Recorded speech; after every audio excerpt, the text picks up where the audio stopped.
بسم الله الرحمن الرحیم. السلام علیکم و رحمت الله و برکاته. خواهران عزیز، امروز میخواهم به یکی از سوالهای دائمی شما جواب دهم. اون هم سوال درباره چیدن خوش.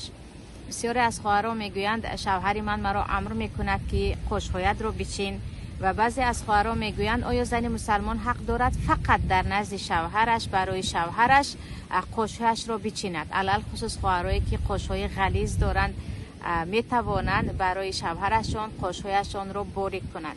اینجا خواهران عزیز، مسئله چیدن خوش یک مسئله عادی نیست.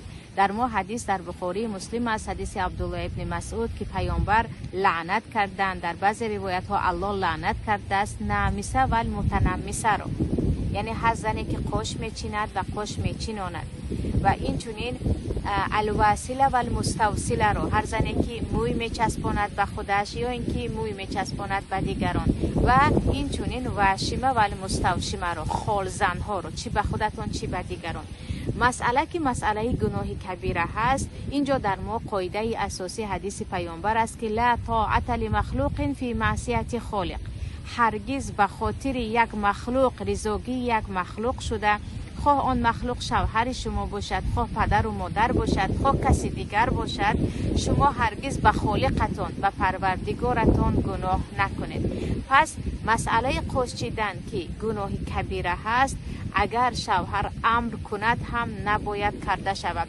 وقتی میگویم نه، در بعض مذهب ها دلیل هست، اجازه هست که شوهر اگر گفت زن باید اطاعت کند، خواهران عزیز ما زمان قول مذهب رو میگیریم که خلاف حدیث نباشد.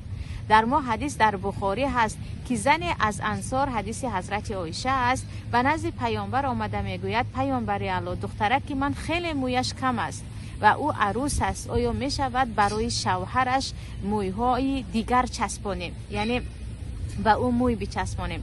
پیامبر میگویند نه، الله لعنت کرده است موی چسباننده ها را، نکنید این کار رو. نگاه کنید، حتی فقط به شوهرش بود موی اون زنی مسلمان رو، زنی انصار رو کی میدید بجز شوهرش؟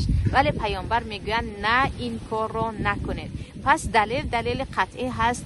یگان شوهر حق ندارد در گناهی کبیره به زنش بگوید که من راضی هستم، راضی نیستم، این گناه رو بکن. روزگی شوهر اینجا هیچ یک نقش ندارد برای اون که شما گناه کرده ایستادید به خالقتان. اما درباره بالا و پایان قشها رو رنگ کردن که تقشیر میگویند، بلاندکس میگویند با زبان روسی، در این باره بعضی از علمای معاصر از جمله ابن عثیمین اجازه دادگی هستند برای اون که وی رنگ کردن است، نه اینکه چیدن، و پس از مدت به خود می آید.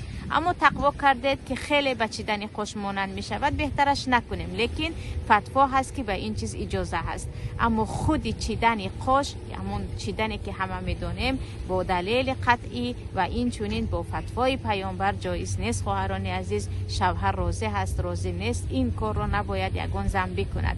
و درباره چیدن مابین خوش یا چیدن مویهای رو، در این باره یگان دلیل آمدگی نیست. برای اون که نامیسه که در حدیث آمده است، اکثریت علما به خود قش میبرند. و درباره چیدن مثلا اطراف لب یا اینکه چیدن جاغ یا پیشانی، در این باره بعضی از آثار حضرت عایشه است که زن فقط به خاطر شوهرش، نه اینکه برای فریب کردن، میتواند مویهای چهرهش را گیرد. اما خوش خیلی که گفتم در این باره دلیل قطعی هست و نباید یگان شوهر به این چیز امر کند یا یگان خواهر شوهرم گفت من توی شده ایستادم، من عروس هستم گویان، و این گناهی کبیره دست بزند.